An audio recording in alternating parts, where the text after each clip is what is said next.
Praise the lord. ఈరోజు దేవుని వాగ్దానము, ఒకడు నన్ను సేవించిన ఎడల నన్ను వెంబడింపవలెను. అప్పుడు నేను ఎక్కడ ఉందునో అక్కడ నా సేవకుడును ఉండును. ఒకడు నన్ను సేవించిన ఎడల నా తండ్రి అతన్ని గణపరచును.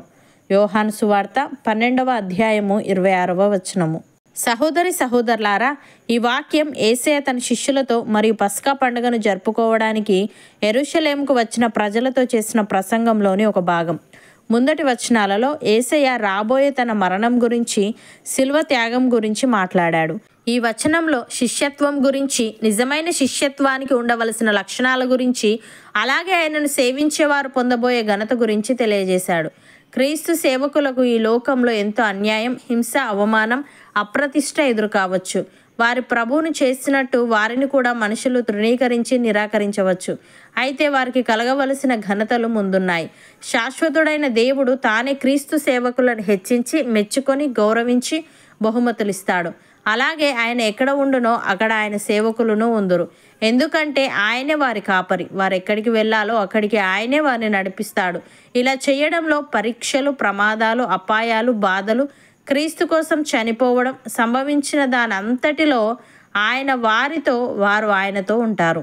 ఆయన్ను అనుసరించేవారు రాబోయే లోకంలో కూడా అనంతకాలం ఆయనతో ఉంటారు. నమ్మకమైన శిష్యుల కోసం ఎదురు చూసే పరలోక ప్రతిఫలాన్ని ఇది నొక్కి చెబుతుంది. యేసయ్య తండ్రికి ప్రార్థిస్తూ ఈ విధంగా అంటున్నాడు: తండ్రి, నేను ఎక్కడ ఉందునో అక్కడ నీవు నాకు అనుగ్రహించిన వారును నాతో కూడా ఉండవలననియు, నీవు నాకు అనుగ్రహించిన నా మహిమను వారు చూడవలననియు కోరుచున్నాను. జగత్తు పునాది వేయబడక మునిపే నీవు నన్ను ప్రేమించితివి. నీతి స్వరూపుడవగు తండ్రి, లోకము నిన్ను ఎరగలేదు, నేను నిన్ను ఎరుగుదును.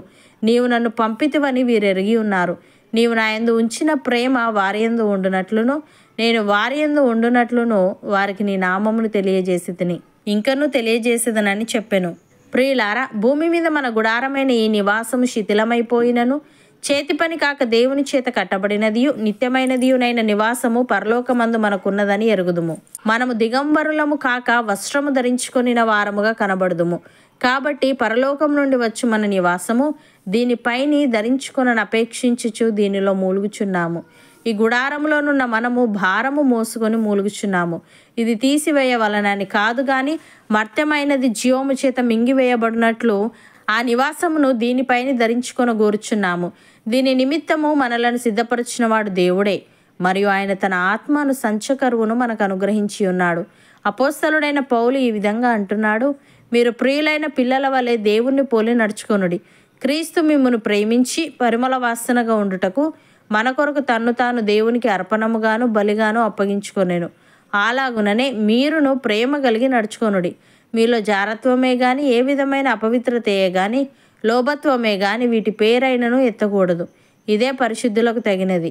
కృతజ్ఞతా వచనమే మీరు ఉచ్చరింపవలెను గాని, మీరు బూతులైనను, పోకిరి మాటలైనను, సరసోక్తులైనను ఉచ్చరింపకూడదు. ఇవి మీకు తగవు. వ్యభిచారి అయినను, అపవిత్రుడైనను, విగ్రహారాధికుడై ఉన్న లోబి అయినను క్రీస్తు యొక్కయు దేవుని యొక్కయు రాజ్యమునకు హక్కుదారుడు కాడను సంగతి మీకు నిశ్చయముగా తెలియను అని. సహోదరి సహోదరులారా, మీకున్న మేలైనది దూషణ పాలు కానియకుడి. దేవుని రాజ్యము భోజనమును పానమును కాదు గాని నీతియు సమాధానమును పరిశుద్ధాత్మ యందలి ఆనందమునై ఉన్నది. ఈ విషయమందు క్రీస్తునకు దాసుడైన వాడు దేవునికి ఇష్టడును, మనుషుల దృష్టికి యోగ్యుడునై ఉన్నాడు. కాబట్టి సమాధానమును, పరస్పర క్షేమాభివృద్ధిని కలుగజేయు వాటిని ఆసక్తితో అనుసరింతము. అవును అన్నవారు నాతో పాటు ప్రార్థనలో ఏకీభవించండి. పరిశుద్ధుడా, ప్రేమగల తండ్రి, జీవముగల నా యేసయ్య, ఒకడు నిన్ను సేవించిన ఎడల నిన్ను వెంబడింపవలనని, అప్పుడు నీవు ఎక్కడ ఉందువో అక్కడ నీ సేవకుడును ఉండునని, ఒకడు నిన్ను సేవించిన ఎడల తండ్రి అతన్ని గణపరచునని నీవు తెలియజేశావు.